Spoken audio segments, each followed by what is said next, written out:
aujourd'hui, je vous le dis déjà, c'est avec beaucoup de plaisir qu'on vous retrouve, Eric Lhomme, pour votre nouveau roman Un peu de nuit en plein jour aux éditions Calman Lévy. Je vais simplement vous demander un petit peu l'origine de cette histoire, parce que je vous l'ai dit déjà l'année dernière dans Déchirer les ombres, j'avais été vraiment surpris et vraiment c'était génial ce style. On poursuit un petit peu dans la même vague, je dirais, non? Un peu dans l'écriture, le style. Alors, c'est à la fois, je pense, c'est à la fois semblable et totalement différent. Au niveau du style, déjà, je m'étais amusé dans Déchirer les ombres à écrire un roman tout en dialogue sur le modèle d'une tragédie grecque antique. Voilà, un road trip en plus, c'était très particulier. Alors que là, c'est un roman un peu plus classique. J'ai essayé de travailler l'écriture, vraiment de travailler l'écriture, d'en faire vraiment un bel objet littéraire et poétique, ce qui rend les deux romans semblables, enfin ce qui présente vraiment une sorte de filiation, c'est la thématique, une thématique assez sombre, assez finalement pessimiste, même s'il y a des éclairs de soleil. C'est une inquiétude quant au devenir du monde, tout simplement. Je pense que je ne suis pas le seul auteur à ressentir ça, mais je fais partie de ces auteurs qui ont envie je dirais pas d'alerter, ça c'est complètement idiot, j'ai jamais fait de message, mais voilà, mais de s'interroger sur la place de l'homme dans un environnement abîmé, crépusculaire, où tous les liens sociaux se sont délités et on est revenu finalement à des situations que l'on pouvait trouver dans le 19e siècle industriel et avec une espérance de vie très réduite pour les pauvres et les travailleurs. Voilà, toutes ces thématiques me semblent liées.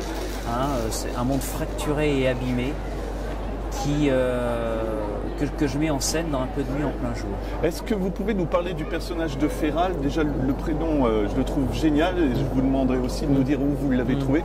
Pour moi, ça rappelle justement un peu le fer, la matière brute, parce que le personnage, on va l'expliquer, a un petit boulot, je dirais, il taille des, si je ne me trompe pas, mais sa vraie vie, c'est les combats la nuit, les combats clandestins. Et quelque part, il en vit, mais il en est heureux aussi de vivre comme ça. Alors, Féral, il est particulier à plus d'un titre. Féral, ça signifie, c'est un adjectif français tombé en désuétude qui signifie animal domestique redevenu sauvage. Donc ça lui convient parfaitement, de la même manière que le personnage principal de mon livre précédent, Déchirer les ombres, s'appelait Scrofa. Scrofa, qui est le terme latin qui désigne le sanglier, donc, qui fonçait comme une bête sauvage, etc.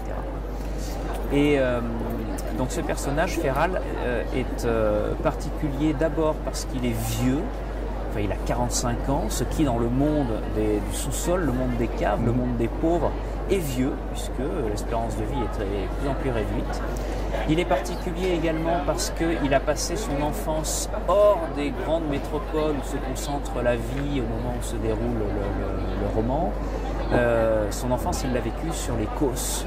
Alors des causses déjà nimbées d'obscurité. Il n'a jamais connu autre chose. Il n'a pas connu le monde d'avant. C'est son grand-père qui l'avait connu. Donc ça nous ramène à quelques générations dessous. Et c'est la troisième vraie particularité de Féral, c'est c'est un boxeur exceptionnel et il représente son clan dans les combats, effectivement, les grands messes rituels qui réunissent ceux des caves qui n'ont plus que ce moyen-là pour avoir le sentiment de vivre encore, le risque des corps, la confrontation des corps. Il y a le respect puisque bien sûr ce ne sont pas des combats de chiens, ce sont des combats avec des règles d'homme à homme et d'homme à femme et de femme à femme, puisque les femmes aussi se battent. C'est vraiment tout le monde est très sauvage. Et c'est aussi le risque des corps et le respect des corps quand ils remontent tous à la surface pour danser. Hein, c'est l'autre grand moyen de ceux des caves pour vivre, s'offrir de l'espoir, c'est aller danser dans de grands bals à la surface pour appeler le retour du soleil. Le soleil qui n'apparaît plus, qui a disparu derrière les nuages sombres. On imagine d'une pollution permanente, un peu comme dans Blade Runner. Alors, vous voilà. m'amenez, parce que quand vous dites 45 ans, tu as vécu, c'est une des très belles phrases dans Blade Runner, justement, où le personnage créé voit son créateur, lui demande pourquoi je dois mourir, parce que tu as brillé, et ça suffit. Enfin, c'est ce que tu as décrit. Exactement. C'est ce que vous avez ressenti aussi en écrivant, sans dire que c'est Blade Runner du tout, parce qu'on est pas. Alors, j'ai adoré Blade Runner, ça fait partie de mes films cultes, et quand le répliquant à la fin de sa vie est en train de s'éteindre sur un toit, lui aussi, comme mon personnage, c'est un clin d'œil que j'ai fait. Bon, voilà. Il comprend brusquement pourquoi il a eu si peu de temps, c'est pour avoir vécu plus intensément. Parce que ce qui est important aussi, c'est qu'il y a dans ce monde que je décris, des gens qui vivent à la surface et qui, eux, sont privilégiés et profitent aussi. Et ont une vie quasiment illimitée parce qu'ils s'achètent des organes, des soins, voilà. Et donc, eux, leur problématique est différente. Quand on bénéficie du temps long, comment l'occuper finalement? Exactement. Et c'est justement Clarisse qui est une des personnes qui bénéficie de ça, qui ça la travaille finalement. Oui. Et ce que je trouve intéressant, alors je ne sais pas si c'est Clarisse ou Féral qui le dit, c'est que le but dans la vie, c'est pas de mourir, mais c'est qu'on se rende compte qu'on va mourir et qu'il faut profiter de la vie. Et Clarisse et son amante, justement, ça leur a, ils ont perdu cette notion aussi. Voilà. C'est une réflexion aussi sur ça?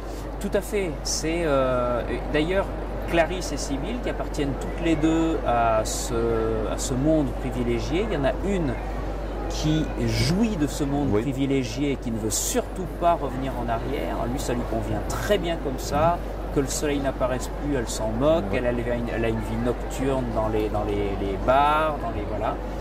Et Clarisse, elle a, c'est pas une culpabilité, mais c'est cette interrogation. Et si, une interrogation qui rejoint celle de Livy, l'autre personnage important, celle dont Féral tombe éperdument amoureux, c'est est-ce qu'il n'y aurait pas une meilleure manière de vivre? Exactement. Et finalement, c'est cette interrogation que je lance finalement entre les mains du lecteur. C'est quand on referme ce livre, qu'est-ce qu'il a voulu nous dire? En fait, moi je raconte des histoires, selon le modèle des tragédies, je pousse des logiques jusqu'à leur terme, mais si on pouvait retenir une réflexion, ça serait est-ce qu'il n'existerait pas une meilleure manière de vivre en fait. Et je me dis que Clarisse, dans votre livre, c'est une peintre, donc une artiste, et je pense que c'est ça aussi, c'est le recul qu'elle a sur la vie. Je le dis toujours, moi je considère les écrivains comme des artistes, vous avez la chance de pouvoir prendre du recul et d'observer. Et je pense que c'est ce qui travaille Clarisse aussi. Est-ce que vous seriez d'accord avec ça? Complètement. Clarisse, elle le dit d'ailleurs, elle trouve, elle est peintre, elle trouve et elle danse aussi, ce qui la rapproche de ceux des caves, dans cet art, dans ces matières humaines, ces façons dont l'homme parvient à échapper au déroulé stupide du quotidien qui n'a pas de sens. Donc, elle se pose la question, elle se dit, j'en ai assez de vivre par l'art. L'art me donne ma seule raison de vivre. J'aimerais pouvoir vivre pour pouvoir que ma vie éclaire mon art aussi. Et pas seulement l'art vient au secours de ma vie. Ça va être une question complètement anecdotique, mais moi j'avais un autre film en tête quand on parlait de Féral pour le physique, c'était Sin City, c'était Mickey Rourke en fait. Oui, on retrouve ces personnages-là. Quand vous le décrivez, si vous le voyez physiquement, c'est pas un être humain, c'est une bête quelque part, en tout cas quand vous le décrivez. C'est ça, c'est une sorte de ces anciens comment est-ce qu'on pourrait appeler ça, Fort des Halles, Ouais. enfin c'était vraiment... Un peu gladiateur aussi, on peut Un peu dire. oui, mais avec le côté poil Rustre, en plus, ouais, quoi, voilà. hein, le côté plus bestial. Ouais. Effectivement, on peut tout à fait retrouver ce personnage. Je me suis aussi, j'ai fait aussi des clins d'œil à Fight Club, hein, ces Ouais. espèces Oui, d'empoignades sauvages. Et il y a cette force brutale qui est civilisée par l'amour qu'il découvre et par la poésie que lui fait découvrir Lily quand elle s'attache à lui. Peu de mots, mais on se comprend, quoi. J'ai l'impression Exactement. entre ces deux personnages. Oui, complètement. Là où je ferai le rapport avec Déchirer les ombres, ce sera une de mes dernières questions, c'est aussi ce côté, alors moi je dis mythologie, mais j'ai cherché pendant longtemps, ça finit sur du fantastique, c'est un petit peu la même chose dans Déchirer les ombres, je trouve ça très émouvant, c'est que le monde des morts et le monde des vivants, il n'y a pas de frontières finalement, hein. On peut se retrouver, il ne faut pas avoir peur forcément, je dirais. Oui, c'est aussi finalement ce qu'on retrouve en filigrane dans un peu de Nuit en plein jour, c'est que, parce que c'est l'interrogation qu'ont aussi bien ceux des caves que ceux de la surface, c'est est-ce que la vie existe si on ne la regarde pas dans le miroir de la mort? Exactement. En fait. Voilà. Ouais, ouais. Et donc à partir de ce moment-là, vie et mort sont inextricablement mêlés. Et c'est ce qui m'intéresse aussi et c'est ce qui fait que à la fin on retrouve ce mélange et j'aimerais juste terminer en disant en rapportant le témoignage qui m'a beaucoup touché, c'est celui de mon père qui a lu ce livre et qui m'a dit écoute, ton épilogue, c'est exactement comme ça que je voudrais mourir. C'est émouvant. Voilà. Ouais, ouais. Eh bien, écoutez, ça me fait un très beau mot de fin, Eric. Je vous remercie. Donc, c'est Eric Lhomme pour son nouveau roman Un peu de nuit en plein jour chez Calman Levy. Et juste encore une anecdote, je le montrerai.